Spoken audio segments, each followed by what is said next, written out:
ನಮ್ಮ ಭಾರತ ಸಂಸ್ಕೃತಿಯು ತುಂಬ ಮುಖ್ಯವಾದಂತಹ ಆಚರಣೆಗಳು, ಸಾಂಪ್ರದಾಯಿಕ ಆಚರಣೆಗಳನ್ನು ಒಳಗೊಂಡಿರುತ್ತೆ. ಈ ಸಾಂಪ್ರದಾಯಿಕ ಆಚರಣೆಗಳು ನಮ್ಮನ್ನು ಎಲೈಟ್ ಮಾಡ್ಕೊಳ್ಳೋ ಕಡೆಗೆ ಕರ್ಕೊಂಡು ಹೋಗುತ್ತೆ.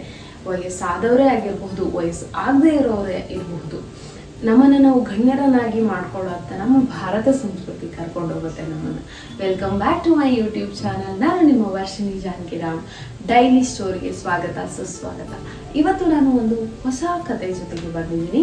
ಈ ಕತೆ ಯಾವುದಪ್ಪ ಅಂತ ಹೇಳಿದ್ರೆ ಮೋಹಿನಿ ಏಕಾದಶಿ ಬಗ್ಗೆ ನಾನಿವತ್ತು ಮಾತಾಡ್ತಾ ಇದ್ದೀನಿ. ತುಂಬ ಜನಕ್ಕೆ ಅರಿವಿರಬಹುದು ಈ ಕಥೆಯ ಬಗ್ಗೆ, ತುಂಬ ಜನಕ್ಕೆ ಅರಿವು ಇಲ್ಲದೆ ಇರಬಹುದು. ಅದಕ್ಕೋಸ್ಕರ ನನಗಿಷ್ಟ ಆಯಿತು ಈ ಕತೆ, ನಾನು ನಿಮ್ಮ ಜೊತೆ ಶೇರ್ ಮಾಡ್ಕೊಳ್ಳೋಣ ಅಂತ ಈ ವಿಡಿಯೋನ ಇವತ್ತು ಮಾಡ್ತಾ ಇದ್ದೀನಿ. ಸೊ ಸ್ಟಾರ್ಟ್ ಮಾಡೋಣ ಕತೆನ.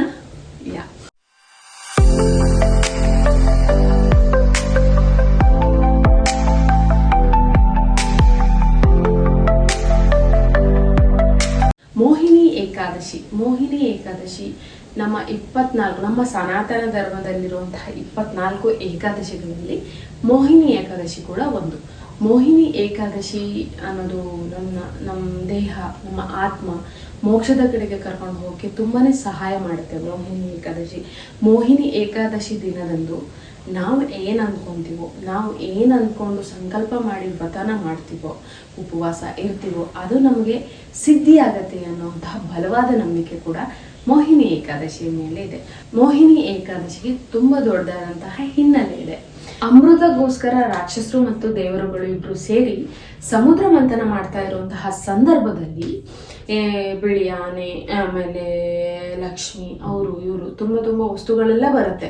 ಆಮೇಲೆ ಅಮೃತ ಬರುತ್ತೆ. ಸೊ ಅವಾಗ ಸಮುದ್ರ ಮಂಥನ ಮಾಡ್ತಾ ಇರುವಂತಹ ಸಂದರ್ಭದಲ್ಲಿ, ಅಮೃತ ಬಂದಂತಹ ಸಂದರ್ಭದಲ್ಲಿ ರಾಕ್ಷಸರುಗಳು ಏನ್ ಮಾಡ್ತಾರೆ, ದೇವರುಗಳಿಗೆ ಅಮೃತನ ಕೊಡುತ್ತೆ, ಅಷ್ಟು ಅಮೃತನ ಎತ್ಕೊಂಡ್ಬಿಟ್ಟು ಓಡೋದಂತಹ ಸಂದರ್ಭದಲ್ಲಿ ಇವಾಗ ರಾಕ್ಷಸರಿಂದ ಇಸ್ಕೊಂಡ್ಬರ್ಬೇಕಲ್ಲ ಅಮೃತನ ಏನಾದ್ರು ಮಾಡಿ.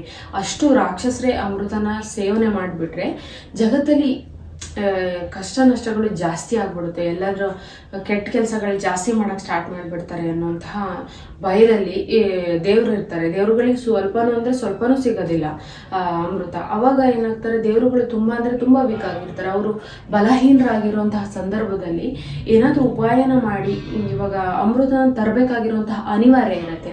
ಅವಾಗ ಎಲ್ಲ ದೇವರುಗಳು ಸೇರ್ಬಿಟ್ಟು ವಿಷ್ಣು ಹತ್ರ ಹೋಗಿ ಹೀಗಾಯ್ತು, ಏನ್ ಮಾಡೋದು, ರಾಕ್ಷಸರೆಲ್ಲ ಎತ್ಕೊಂಡು ಹೋಗ್ಬಿಟ್ಟಿದ್ದಾರೆ ಅಂತ ಹೇಳಿದಂತ ಸಂದರ್ಭದಲ್ಲಿ ಮಹಾವಿಷ್ಣು ಏನಿರ್ತಾರೆ, ಅವರು ಮೋಹಿನಿ ಅನ್ನುವಂತಹ ಒಂದು ಸುಂದರವಾದಂತಹ ಕನ್ಯೆಯ ರೂಪನ ತಾಳ್ತಾರೆ. ಆ ಮೋಹಿನಿ ಕನ್ಯೆಯನ್ನ ನೋಡಿದಾಗ ಯಾರೇ ಆದ್ರೂ ಮನಸೋಲುವಷ್ಟು ಚೆನ್ನಾಗಿರ್ತಾರೆ. ಅವ್ರ ಕಣ್ಣಿನ ಸೆಳೆತಕ್ಕೆ ಎಲ್ಲರೂ ಮೋಹ ಆಗುವಷ್ಟು ಚೆನ್ನಾಗಿರ್ತಾಳೆ ಮೋಹಿನಿ ಅನ್ನುವಂತಹ ಮಹಿಳೆ. ಮಹಾವಿಷ್ಣು ಮೋಹಿನಿ ಅವತಾರವನ್ನ ತಾಳ್ಬಿಟ್ಟು ರಾಕ್ಷಸರು ಅಮೃತ ಎತ್ಕೊಂಡು ಹೋಗಿರ್ತಾರಲ್ಲ, ಅಲ್ಲಿಗೆ ಹೋಗ್ತಾರೆ. ಅಲ್ಲಿಗೆ ಹೋದಾಗ ರಾಕ್ಷಸರು ಮೋಹಿನಿಯನ್ನ ನೋಡ್ಬಿಟ್ಟು ಅಮೃತನೇ ಮರ್ತ್ಬಿಡ್ತಾರೆ. ಅಷ್ಟು ಚೆನ್ನಾಗಿರ್ತಾಳೆ ಮೋಹಿನಿ. ಆ ಮೋಹಿನಿನ ನೋಡ್ಬಿಟ್ಟು ರಾಕ್ಷಸರುಗಳಿಗೆ ಅಮೃತ ಇದೆ ನಮ್ಮ ಕೈಯಲ್ಲಿ ಅನ್ನೋದೇ ಮರ್ತೋಗ್ಬಿಡುತ್ತೆ. ಎಷ್ಟು ಮರ್ತೋಗ್ಬಿಡುತ್ತೆ ಅಂದ್ರೆ, ಮೋಹಿನಿ ಅನ್ನೋಳು ಆ ಅಮೃತನ ತಗೊಂಡು ಬಂದು ದೇವರುಗಳಿಗೆ ಕೊಟ್ಟರೂ ಸಹ ರಾಕ್ಷಸರುಗಳಿಗೆ ಗೊತ್ತಾಗಿರೋದಿಲ್ಲ. ಅಷ್ಟು ಮೋಹಿನಿಯ ಮೋಹಕ್ಕೆ ಒಳಗಾಗಿರ್ತಾರೆ ರಾಕ್ಷಸರುಗಳು. ಅಷ್ಟು ಚೆನ್ನಾಗಿರುತ್ತೆ ಆ ಅವತಾರ.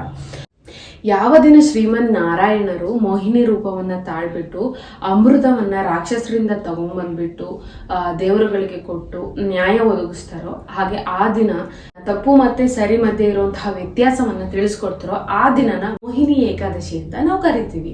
ಹಾಗೆ ಆ ದಿನ ನಾವು ಏನೇ ಸಂಕಲ್ಪ ಮಾಡಿಕೊಂಡು ಏಕಾದಶಿಯಿಂದ ನಾವು ಬೇಡ್ಕೊಂಡ್ರು ಆ ಸಂಕಲ್ಪ ನೆರವೇರುತ್ತೆ ಅನ್ನುವಂತಹ ಬಲವಾದ ನಂಬಿಕೆ ಇದೆ. ಬಲವಾದ ನಂಬಿಕೆ ಜೊತೆಗೆ ಈ ಮೋಹಿನಿ ಏಕಾದಶಿಯ ಬಗ್ಗೆ ಮಹಾಭಾರತ, ರಾಮಾಯಣ, ತುಂಬಾ ರಾಜರುಗಳ ಕಾಲದಲ್ಲಿ ಉಲ್ಲೇಖ ಆಗಿದೆ. ಆ ಕತೆ ಕೂಡ ನಾನು ನಿಮಗೆ ಮುಂದಿನ ಭಾಗದಲ್ಲಿ ಹೇಳ್ತೀನಿ. ಅಲ್ಲಿವರೆಗೂ ಕಾಯ್ತಾ ಇರಿ. ಮುಂದಿನ ವಿಡಿಯೋದಲ್ಲಿ ಮತ್ತೆ ಭೇಟಿ ಆಗ್ತೀನಿ. ಧನ್ಯವಾದಗಳು.